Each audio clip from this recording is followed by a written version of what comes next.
the lawyer standing with you and making sure that postponements are cleaner, court's more efficient, the rules of evidence are understood. Even if that attorney doesn't go to trial and sit next to you, maybe they're just coaching you on the side at like some discounted fee. Like what I do on the way home, I drive home, I do a longer drive. I call a lot of folks that have called the office and be like, all right, I saw that you went through our intake process and Michelle said you had this question. You got a trial on Monday. I can't represent you. You can't afford us, or I don't have time. But while you're looking for lawyers, I suggest that you focus on this, this, and this. Or if you can't find a lawyer, go to trial and say this. I mean, that's worth so much. Even if you could have a regime where someone could just have a pool of folks that they can get advice from, where they just go on like Calendly or something, and like, okay, I can schedule an hour long consult with this person. They do like one a week at 6 p.m. as giving back to the community for a discount. Even what we're doing, I mean, having, a free video explaining some of the aspects of the FAP hearing, or having the, like, free seminar where we explain, not even a small group seminar, but, like, the free seminar where we explain some of the basic parts of representing yourself. I mean, that's like as you're saying, like, that's a very small thing that we can do to crowdsource knowledge, and, at the St. Kolbe's Clinic, I'm excited for us to do it, and, if you think about it, for us to do the free seminar, that does take some sacrifice, but, unlike St. Kolbe, who sacrificed everything to do what's right, I think that for lawyers, it's a relatively small some of the stuff you're describing is a relatively small way that we can make the legal system fairer. We can help inform people. We can help make it more equitable, to borrow a buzzword, and make sure that people have a fighting chance even if they don't have money.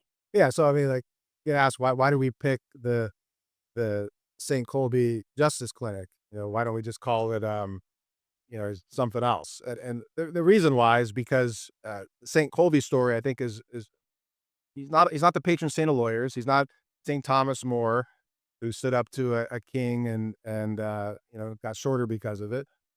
It's about someone who was trying to protect the weak and the innocent from the the unstoppable engine of the state. In the case of these Polish Franciscan friars, these priests, they were allowing Jews to hide in during the Holocaust in these Polish sanctuaries, and then they eventually were found out, and they were all put in concentration camps. Saint Kolbe went to Auschwitz and was living there amongst the Jews that were in captivity and other Catholics that were arrested as well.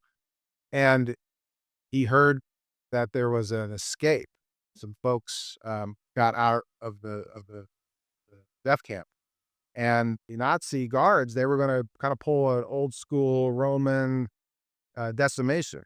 Like old Roman decimate, kill 10% of the cohort in the army, punish them for a bad act, gets them under control. Like these wild men out in Gaul that are far away from their home doing bad things, and that's how you kept control of your army.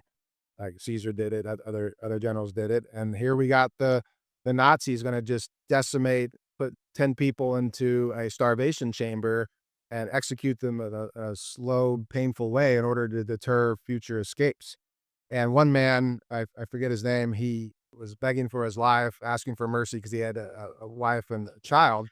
And St. Colby stepped in and said, "Well, I'll go in his place." And of course, I floored the guards because they never seen something like that. Volunteering for a certain horrible death.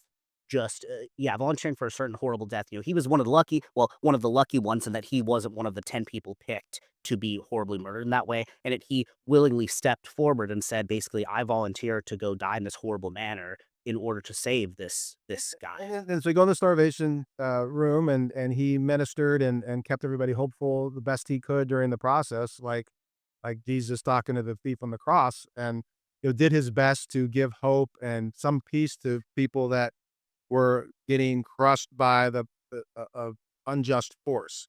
And that's like a job of a lawyer in a very very distant Yeah, not so analogy different. Mhm. would be that a lawyer is the step in between this juggernaut of government force, either through like charges if it's a criminal case, or just the justice system of itself. It just moves, and if you don't obey it, guys with guns will put you in a cage in contempt, and you have to. I mean, so you have to have someone standing up for you as a shield. It's like a pain sponge that can draw the ire of the court when you're trying to advocate for yourself, so you can just do your job, which is to tell the truth and convey information. So we created this clinic side of things to inspire ourselves to help others in these situations, or to give them the tools they need to have their own, create their own shield through the proper preparation.